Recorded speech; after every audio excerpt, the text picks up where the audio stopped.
Hello everyone. हम पढ़ रहे थे इंफॉर्मेशन टेक्नोलॉजी एक 2000 का एक्ट है।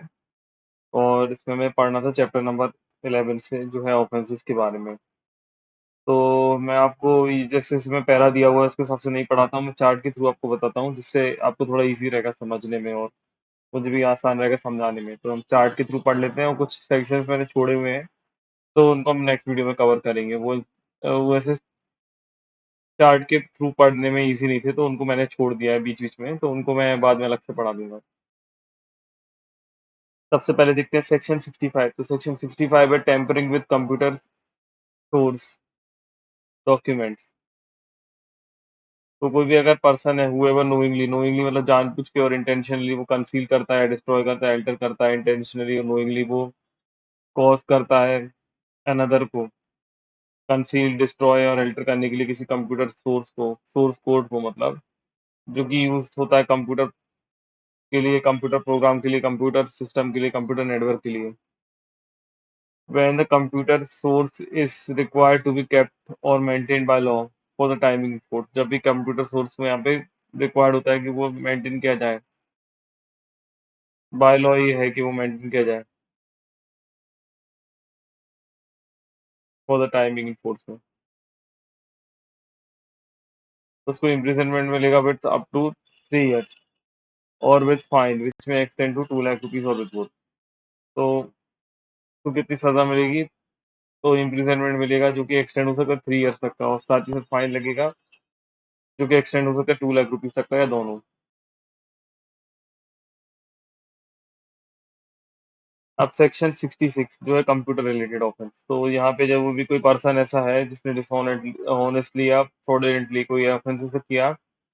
जो कि रिफर्ड है सेक्शन 43 में, तो उसको इम्प्रिजनमेंट मिलेगा जो कि एक्सटेंड हो सकता है 3 years तक का, और साथ ही साथ फाइन लगेगा 5 लाख रुपीज तक का, या दोनों ही।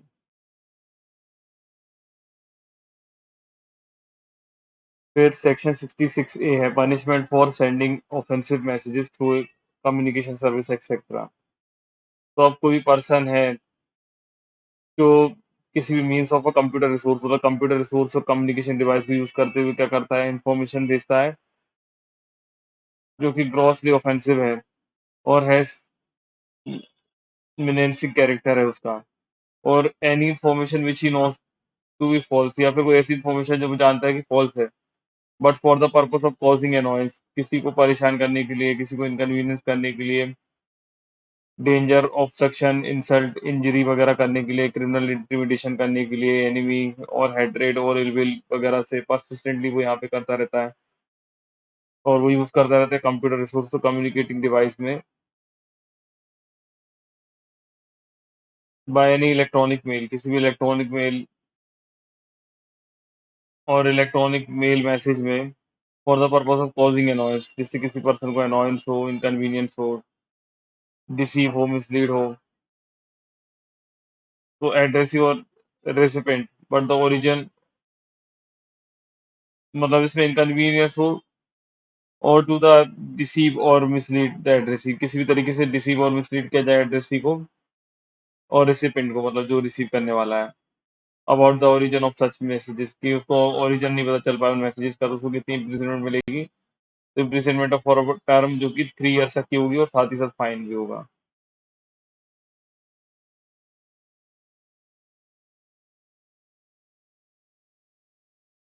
सेक्शन 66B है punishment for dishonestly receiving stolen computer resource और कम्युनिकेटिंग डिवाइस। तो whoever dishonestly receives, कोई भी जानबूझ के रिसीव करता है, डिटेन करता है, मतलब सॉरी डिटेन नहीं, रिटेन करता है किसी भी स्टोलन कंप्यूटर, मतलब चोरी किया हुआ कंप्यूटर या कोई रिसोर्सेज है और कम्युनिकेटिंग डिवाइस है, जो कि उसको मालूम है, उसको रीजन टू बिलीव है कि जो है वो स्टोलन मतलब चोरी का कंप्यूटर रिसोर्स है, कम्युनिकेटिंग डिवाइस है, कम्युनिकेशन डिवाइस है, तो उसको इम्प्रिजनमेंट होगा ईदर डिस्क्रिप्शन का, ईदर डिस्क्रिप्शन मतलब सिंपल भी हो सकता है, रिग्रेस भी हो सकता है, फॉर अ टर्म 3 years का होगा, एंड फाइन जो कि एक्सटेंड होगा 1 लाख रुपीज तक का, या दोनों। फिर उसके बाद है सेक्शन 66C जो है पनिशमेंट फॉर आइडेंटिटी थेफ्ट। तो हुएवर नोइंगली, कोई भी अगर फ्रॉडुलेंटली, सॉरी कोई हुएवर फ्रॉडुलेंटली डिसऑनेस्टली क्या करता है, यूज़ करता है किसी इलेक्ट्रॉनिक सिग्नेचर को, पासवर्ड को या किसी अदर यूनिक आइडेंटिफिकेशन फीचर को ऑफ एनी अदर पर्सन, किसी अदर पर्सन के, तो उसको इम्प्रिजनमेंट मिलेगा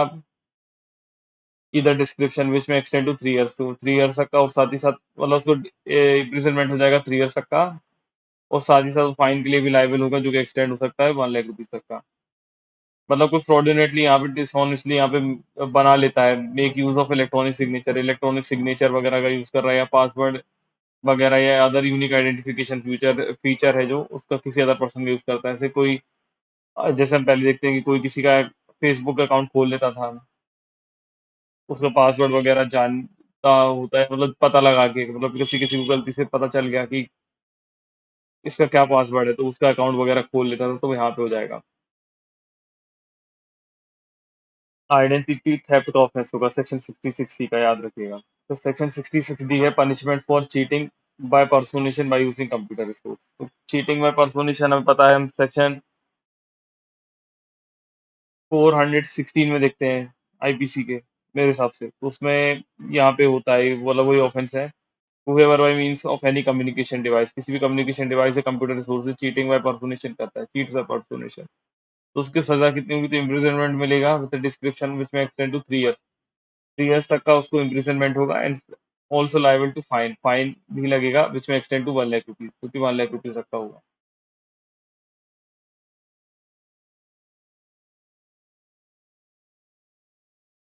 फिर सेक्शन 66 ई है, जो कि punishment for violation of privacy. तो हूएवर नो इंटेंशनली नोइंगली, मतलब कोई भी जानबूझ के अगर या फिर जानते हुए भी, मतलब या तो इंटेंशनली या नोइंगली वो कैप्चर्स करता है, पब्लिश करता है, ट्रांसमिट करता है, पब्लिश करता है image of private area of any person, किसी भी private area of any person के प्राइवेट पार्ट्स वगैरह के उनके वो करता है विदाउट हिज और हर कंसेंट, बिना उसकी कंसेंट के, और उस सर्कमस्टेंसेस में क्या कर रहा है? वायलेशन ऑफ प्राइवेसी कर रहा है उस पर्सन की, तो उसको इम्प्रिजनमेंट मिलेगा विच में एक्सटेंड टू 3 इयर्स और विद फाइन, जो कि होगा 2 लाख रुपीस तक का, और विद बोथ, या दोनों हो सकते हैं। फिर सेक्शन 66 एफ है पनिशमेंट फॉर साइबर टेररिज्म। अब साइबर टेररिज्म की डेफिनेशन बहुत बड़ी है, इसलिए मैंने यहाँ पे इसको इस तरीके से लिख दिया है। अब साइबर टेररिज्म की डेफिनेशन आपको बता देता हूँ।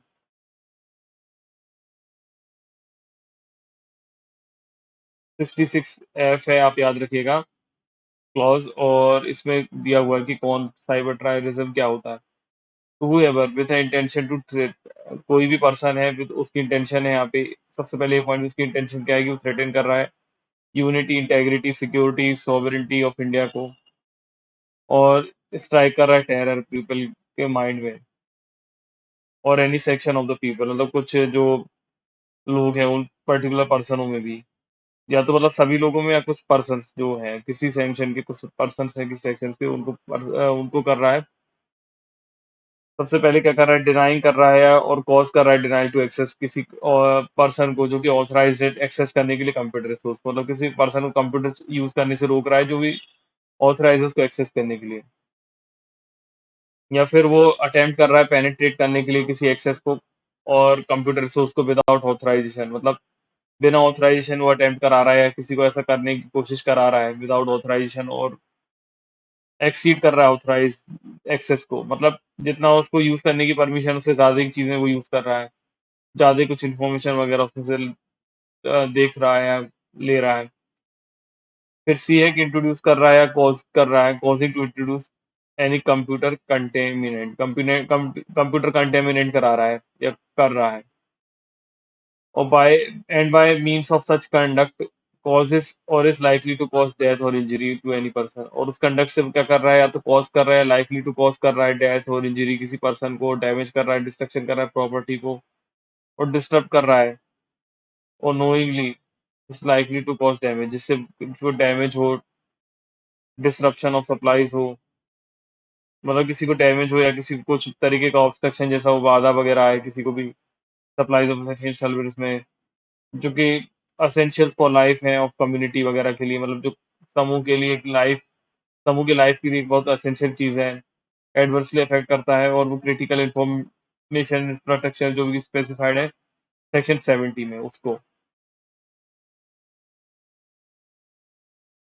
और बी है कि नोइंगली और इंटेंशनली पेनिट्रेट्स करता है और एक्सेस करता है कंप्यूटर रिसोर्स को विदाउट ऑथराइजेशन, मतलब बिना ऑथराइजेशन के कर रहा है या फिर एक्सीड कर रहा है ऑथराइज्ड एक्सेस को, मतलब जितना उसको ऑथराइज दिया जाता है एक्सेस करने के लिए उससे ज्यादा कर रहा है। और by means of such conduct, उस कंडक्ट के होते हुए वो क्या करता है, ऑब्टेन्स कर लेता है एक्सेस किसी इंफॉर्मेशन का, डेटा का, कंप्यूटर डेटाबेस का, जो कि रिस्ट्रिक्टेड है for the reasons of the security of the state. तो स्टेट की सिक्योरिटी के लिए वो रिस्ट्रिक्टेड था या फॉरेन रिलेशन के लिए। और रिस्ट्रिक्टेड इंफॉर्मेशन है, डेटा और कंप्यूटर डेटाबेस है, और उनको रीजन टू बिलीव है कि जो सच इंफॉर्मेशन है, डेटा है और कंप्यूटर डेटाबेस है is obtained by use to cause likely to cause injury, किसी जिससे किसी को इंजरी हो जाए in the interest of sovereignty और इंटेग्रिटी ऑफ इंडिया, जिससे किसी पर्सन को यहाँ पे क्या होगा कि इंटेग्रिटी और सॉवरेनिटी ऑफ इंडिया में इंजरी वगैरह हो जाएगी। और सिक्योरिटी ऑफ द स्टेट वगैरह भी एक तरीके से रिस्क हो सकता है, सिक्योरिटी वगैरह के लिए भी, सिक्योरिटी ऑफ रिस्क के लिए भी एक तरीके से डेंजरस हो सकता है। फ्रेंडली रिलेशन जो है फॉरेन कंट्री फॉरेन स्टेट से, उनके साथ भी कुछ प्रॉब्लम हो सकती है। पब्लिक ऑर्डर, डिसेंसी और मॉरलिटी का भी कुछ यहाँ पे प्रॉब्लम हो सकता है। और in relation to contempt of court भी हो सकता है, डिफेमेशन भी हो सकता है, और इंसाइटमेंट भी हो सकता है टू एन ऑफेंस का। मतलब यहाँ पे किसी का भी डिफेमेशन हो सकता है, किसी का भी इंसाइटमेंट हो सकता है, कंटेम्प्ट ऑफ कोर्ट वगैरह हो सकता है, और एडवांटेज दे सकता है किसी फॉरेन नेशन को और ग्रुप ऑफ इंडिविजुअल को अदरवाइज। तो उसने क्या बोलेंगे कि उसने किया है, साइबर टेररिज्म किया है, ऐसा मानेंगे। और जो भी अगर साइबर टेररिज्म करता है, मतलब हुएवर कमिट्स करता है, कॉन्स्पायर्स भी करता है कोई भी यहाँ पे कमिट करने के लिए साइबर टेररिज्म, तो उसको कितनी सजा मिलेगी, एक मिनट। तो उसको सजा मिलेगी imprisonment for a term which may extend to imprisonment for life. तो यहाँ पे देख सकते हैं कि उसको इम्प्रिजनमेंट फॉर लाइफ तक भी आ सकता है।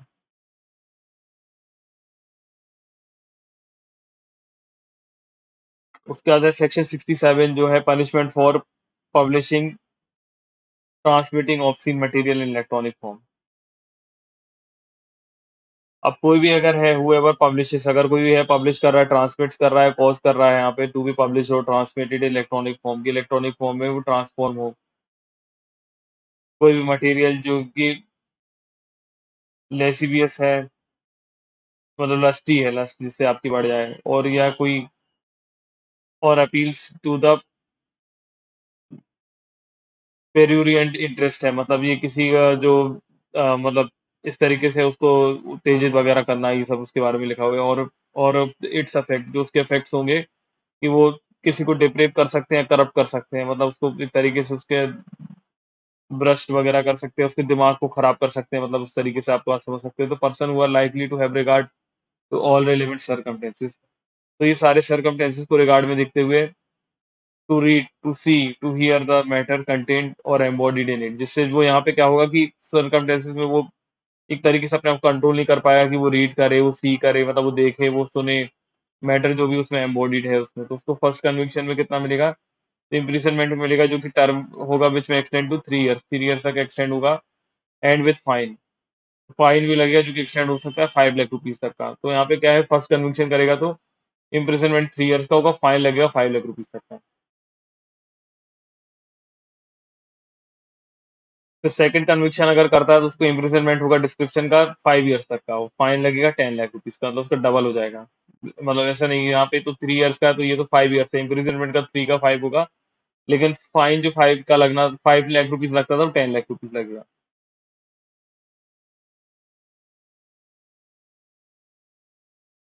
फिर सेक्शन 67A है पनिशमेंट फॉर पब्लिशिंग, ट्रांसमिटिंग और मटेरियल कंटेनिंग सेक्सुअली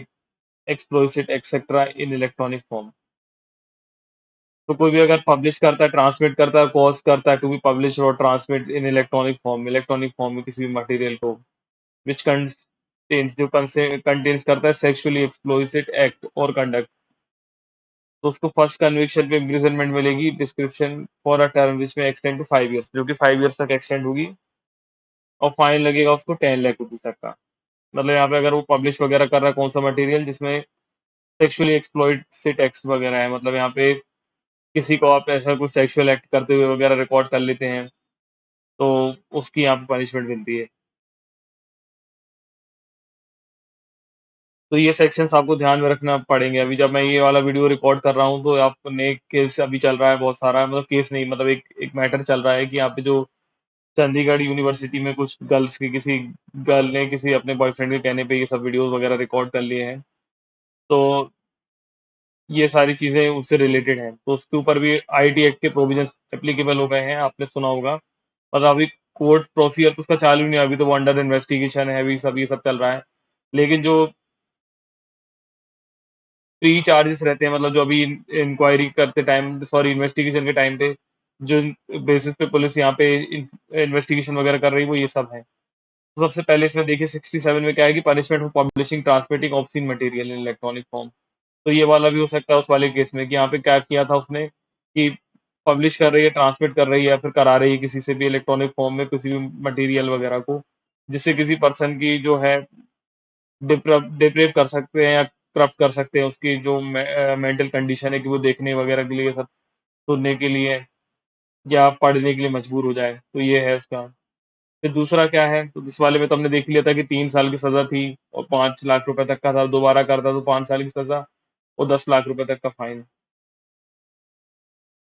अब फिर उसके बाद 67 ए था जिसमें पनिशमेंट थी कि किसी का पब्लिश कर रहे हैं, ट्रांसमिट कर रहे हैं ऐसा मटेरियल जिसमें सेक्सुअली एक्सप्लिसिट एक्ट है,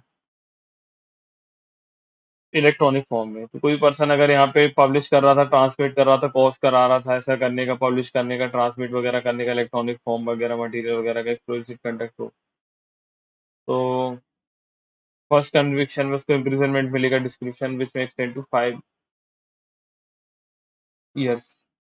क्योंकि 5 ईयर्स तक का एक्सटेंड हो सकता है, और विद फाइन जो कि एक्सटेंड होगा 10 लाख रुपीज तक का। अब सेकंड कन्विक्शन अगर करता है तो इम्प्रिजनमेंट फॉर अ टर्म जो कि एक्सटेंड हो सकता है 7 ईयर्स तक का,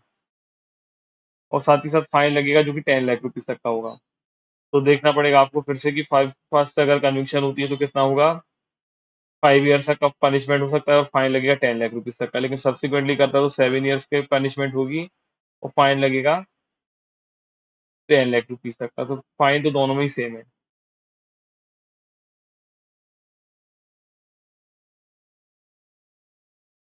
फिर ये बहुत इंपॉर्टेंट सेक्शन स्टार्ट होता है, सेक्शन 67 बी। तो सेक्शन 67 बी बताता है पनिशमेंट फॉर पब्लिशिंग और transmitting of material depicting sorry depicting of depicting children in sexually exploited act etcetera in electronic form.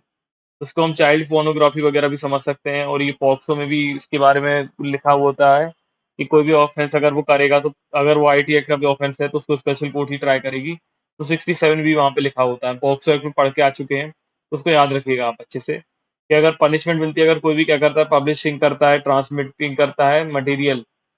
जो कि डिसिप्टिंग है, सॉरी डिपिक्टिंग है, डिपिक्टिंग, और डिपिक्टिंग चिल्ड्रन मतलब इन सेक्सुअली एक्सप्लॉइटेड एक्ट में एक्सेट्रा वगैरह में, इलेक्ट्रॉनिक फॉर्म मतलब इलेक्ट्रॉनिक फॉर्म में ये चाइल्ड पोर्नोग्राफी वगैरह फैला रहा है। तो अब इसमें लिखा हुआ है, बार इसमें कैटेगरीज दी हुई है, तो ए कैटेगरी में लिखा है कि वो पब्लिश करता है, ट्रांसमिट करता है, कॉज कराता है, मतलब किसी और से कराता है कि वो पब्लिश करे, ट्रांसमिट करे मटेरियल उसी इलेक्ट्रॉनिक फॉर्म में जिसमें वो डिपिक्ट्स कर पाए चिल्ड्रन जो कि एंगेज है सेक्सुअली एक्सप्लॉइटेड एक्ट में और कंडक्ट में, या फिर वो किसी भी तरीके क्रिएट करता है टेक्स्ट और डिजिटल इमेजेस वगैरह कलेक्ट करता है, सीक्स करता है, फिर ब्राउज़ेस करता है, डाउनलोड करता है, एडवर्टाइज़ करता है, प्रमोट करता है, एक्सचेंज करता है और डिस्ट्रीब्यूट करता है किसी मटेरियल को किसी इलेक्ट्रॉनिक फॉर्म में, जिससे वो डिपिक्टिंग होती है चिल्ड्रन के साथ और ऑब्ससीन और इंडिसेंट होता है और सेक्सुअली एक्सप्लिसिट मैनर में वो करता है सेक्शन 26 में।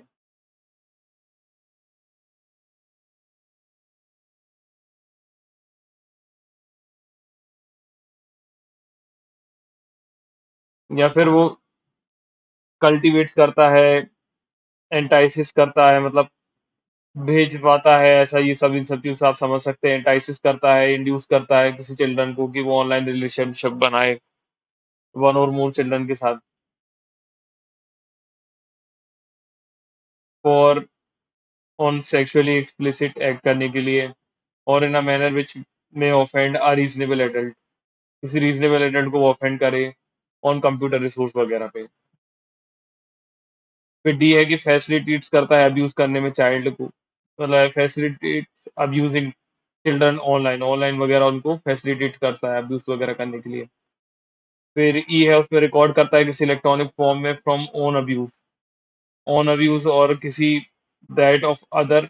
Pertaining to sexually explicit act with children. तो मतलब रिकॉर्ड करता है या तो किसी इलेक्ट्रॉनिक फॉर्म में खुद का अब्यूज़ किसी चिल्ड्रन को करते हुए, या किसी अदर पर्टेनिंग जो कि सेक्सुअली एक्सप्लॉइटेट कर रहा है किसी चिल्ड्रन के साथ, तो उसकी पनिशमेंट देख लेते हैं। तो अगर फर्स्ट कन्विक्शन होगी तो imprisonment for a description for a term which may extend to 5 years तक की हो सकती है, एंड विद फाइन जो कि 10 लाख रुपीस तक का हो सकता है। तो उसको इम्प्रिजनमेंट कितना मिलेगा? फर्स्ट टाइम अगर करता है तो 5 ईयर्स तक का इम्प्रिजनमेंट होगा और फाइन लगेगा जो कि 10 लाख रुपीस तक का हो सकता है। अब अगर सेकंड टाइम करता है, सेकंड कन्विक्शन करता है, तो उसको इम्प्रिजनमेंट हो सकता है description which may extend to 7 years, जो कि 7 ईयर्स तक का होगा, और फाइन तो उसको 10 लाख रुपीस ही लगेगा। मतलब बस इम्प्रिजनमेंट अगर पहले टाइम करता तो 5 ईयर्स के लगेगा, दूसरी बार करता 7 ईयर्स का इम्प्रिजनमेंट लगेगा, लेकिन फाइन दोनों में 10 लाख रुपीस ही लगेगा।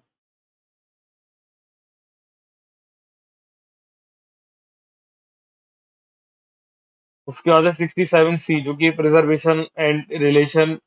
Of information bye intermediaries. तो इंटरमीडिएटरी, जो भी इंटरमीडिएटरी है, मतलब इंटरमीडिएटरी का मतलब हमने देखा देखा था पहले, इसकी डेफिनेशन में पढ़ा था कि जो भी किसी भी इंफॉर्मेशन को सेंड करते टाइम और रिसीव करने के बीच में जो पर्सन्स होते हैं, जैसे कोई टेलीकॉम रेगुलेटरी है, टेलीकॉम ऑपरेटर है, इंटरनेट प्रोवाइडर है, वगैरह वगैरह जो रहते हैं, उनको इंटरमीडिएटरी बोलते हैं। तो preservation and relation of information bye intermediaries, तो इंटरमीडिएटरीज वगैरह जो यहाँ पे इन्फॉर्मेशन वगैरह प्रिजर्व करके रखते हैं। तो जो इंटरमीडिएटरी की यहाँ पे का ड्यूटी है कि वो प्रिजर्व करें और रिटेन करें सच इन्फॉर्मेशन जो कि स्पेसिफाइड है फॉर सच ड्यूरेशन, की उस ड्यूरेशन के लिए, और उस मैनर उस फॉर्मेट में जैसे कि सेंट्रल गवर्नमेंट ने प्रिस्क्राइब किया। अब सबसेक्शन 2 में लिखा है कोई भी इंटरमीडिएटरी है जिसने हु इंटेंशनली, मतलब उसने जानबूझ के या जानते हुए भी उसने, मतलब यहाँ पे कॉन्ट्रवेन किया प्रोविजंस ऑफ सबसेक्शन 1 को, मतलब इसको, तो उसको इम्प्रिजनमेंट मिलेगी कितनी? 3 ईयर्स तक का इम्प्रिजनमेंट मिलेगा और साथ ही साथ फाइन के लिए भी लायबल हो जाएगा।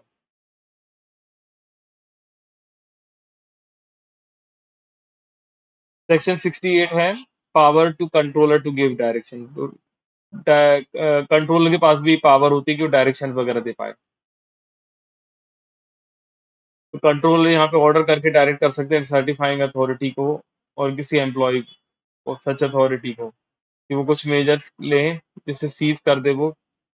कैरिंग ऑन करने के लिए कुछ एक्टिविटीज जो कि स्पेसिफाइड हैं in the order those are necessary to ensure the compliance with the provisions of this act. तो कंट्रोलर जो है वो डायरेक्ट कर सकते हैं सर्टिफाइंग अथॉरिटी को और एम्प्लॉय को कि मतलब जो भी एम्प्लॉय हैं अथॉरिटी के, कि वो यहाँ पे कुछ मेजर्स वगैरह लें जिससे यहाँ पे ये, या फिर वो सीज हो जाए कंप्लाई करने में उन एक्टिविटीज को जो कि स्पेसिफाइड है इस ऑर्डर में। दूसरा जो वो नेसेसरी है यहाँ पे कंप्लाई करने के लिए provisions of this act, rules वगैरह के लिए रेगुलेशन जो यहाँ बनाए गए हैं। अब एनी पर्सन, अब कोई पर्सन है वो इंटेंशनली जानबूझ के फेल्स हो जाता है कंप्लाई करने को, जो भी ऑर्डर सबसेक्शन 1 में होता है, जो कंट्रोलर ने और डायरेक्ट कंट्रोल ने यहाँ पे ऑर्डर करके डायरेक्ट किया था सर्टिफाइंग अथॉरिटी या किसी एम्प्लॉय को कि वो कुछ यहाँ पे ऐसा कुछ काम करेंगे, कुछ ऐसी एक्टिविटी करेंगे जो कि नेसेसरी है इस एक्ट के कंप्लायंस करने के लिए, इस एक्ट के प्रोविजंस को इफेक्ट देने के लिए। और कोई पर्सन अगर उसमें जान कोई पर्सन यहाँ पे जानबूझ के यहाँ पे उनको रोकता है कि वो एक्ट ना कर पाए, तो उसको कितना मिलेगा? तो इम्प्रिजनमेंट मिलेगा नॉट एक्सीडिंग 2 ईयर्स, तो 2 साल से ज़्यादा का इम्प्रिजनमेंट नहीं मिलेगा और फाइन लगेगा 1 lakh rupees of both, 1 lakh rupees का फाइन लगेगा, 1 लाख रुपीज़ तक का फाइन लगेगा, या दोनों ही लगेंगे मतलब।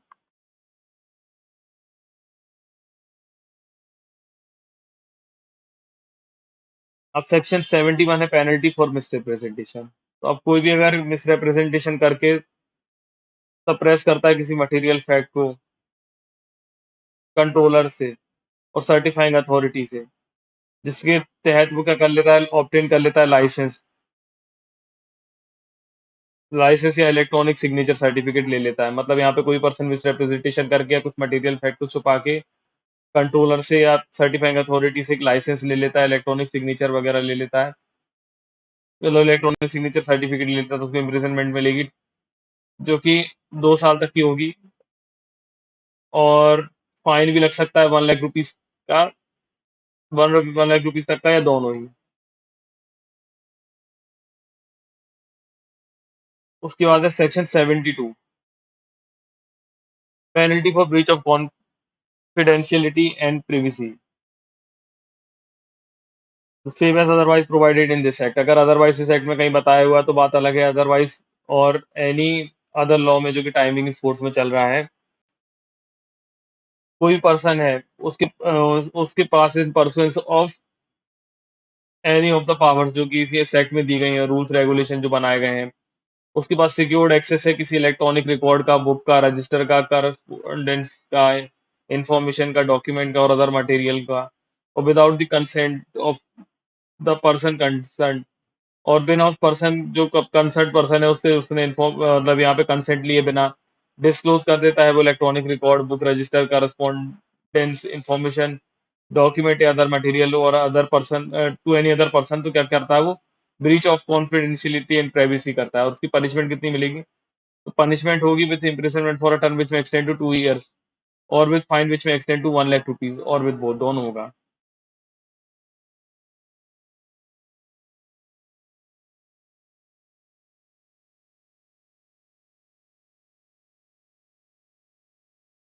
अब सेक्शन 72A है, punishment for disclosure of information in breach of lawful contract. तो save as otherwise provided in this act, जब तक अदरवाइज इस एक्ट में कहीं ना बताया हुआ हो, और एनी अदर लॉ में जो कि टाइमिंग इन फोर्स में, तो कोई पर्सन जो है इसमें इंक्लूड होता है इंटरमीडिएटरी, वो वाइल प्रोवाइडिंग सर्विसेज, जो भी सर्विस यहाँ पे प्रोवाइड करता है under the terms of lawful contract, जो लॉफुल कॉन्ट्रैक्ट के अंडर, जिसके पास सिक्योर्ड एक्सेस है किसी मटेरियल का जो कि कंटेन नहीं करता है किसी पर्सनल इन्फॉर्मेशन को अबाउट किसी अदर पर्सन, मतलब किसी अदर पर्सन से रिलेटेड कोई पर्सनल इन्फॉर्मेशन उसके पास है, और with the intent of knowing, मतलब with the intent in cause और knowing that he is likely to cause, और उसको पता है कि ऐसा करने से उसके क्या होगा, किसी पर्सन को रॉन्गफुल लॉस होगा और किसी पर्सन को रॉन्गफुल गेन होगा, और वो उसके बाद डिस्क्लोज कर देता है without the consent of the person concern, उस पर्सन के उस कंसर्न पर्सन के बिना की कंसेंट की भी वो कर देता है, किसी लॉफुल कॉन्ट्रैक्ट को ब्रीच कर देता है, तो उसको यहाँ पे क्या मानेंगे, सच मटेरियल टू एनी पर्सन, मतलब जो मटेरियल है किसी एनी अदर पर्सन से रिलेटेड, मतलब किसी उस पर्सन के बिना उसकी इंफॉर्मेशन जो उसकी, मतलब किसी पर्सन के पास यहाँ पे कोई इन्फॉर्मेशन थी किसी अदर पर्सन की जो कि सिक्योर्ड एक्सेस था उसके पास, वो किसी अदर पर्सन से रिलेटेड कोई पर्सनल इन्फॉर्मेशन थी, वो पर्सनल इन्फॉर्मेशन उसने बिना उस पर्सन की कंसेंट के डिस्क्लोज कर दी, जिससे किसी पर्सन को रॉन्गफुल लॉस हो रहा है, किसी को रॉन्गफुल गेन हो रहा है, और उसके कारण क्या हो रहा है, ब्रीच ऑफ लॉफुल कॉन्ट्रैक्ट हो रहा है, तो such material to any other person, जो कि अदर पर्सन से रिलेटेड मटेरियल था, तो उसको इम्प्रिजनमेंट मिलेगा जो कि एक्सटेंड हो सकता है 3 years तक का, और साथ ही साथ फाइन के लिए लाइबल हो जाएगा जो कि 5 लाख रुपीज तक का हो सकता है, या दोनों होंगे, या मतलब बोथ।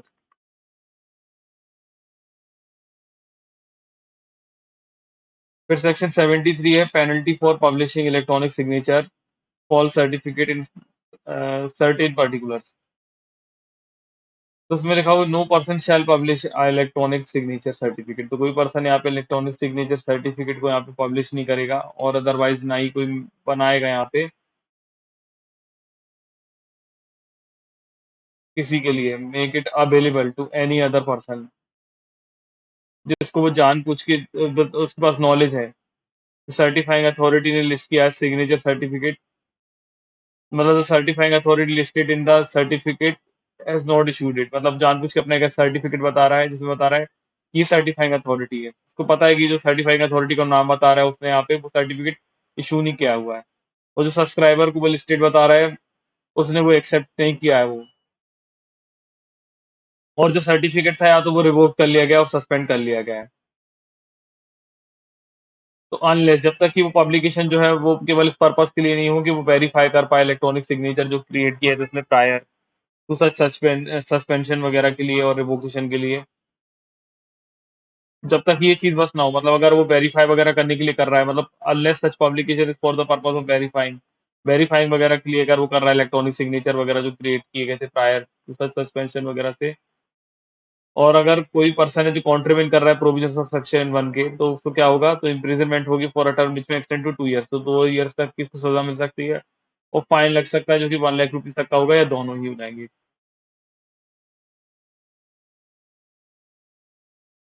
अब लास्ट सेक्शन इस वीडियो का पब्लिकेशन फॉर फ्रॉडुलेंट पर्पज़। तो अब देखिए कोई पर्सन नोइंगली क्रिएट्स करता है, जानबूझ के क्रिएट करता है या पब्लिश करता है, अदरवाइज़ अवेलेबल कर देता है इलेक्ट्रॉनिक सिग्नेचर सर्टिफ़िकेट को फॉर एनी फ्रॉडुलेंट और अनलॉफुल पर्पज़ मतलब यहाँ पे कोई पर्सन जानबूझ के क्रिएट करता है, पब्लिश करता है, अदरवाइज़ अवेलेबल कर देता है इलेक्ट्रॉनिक सिग्नेचर सर्टिफ़िकेट को किस चीज़ के लिए?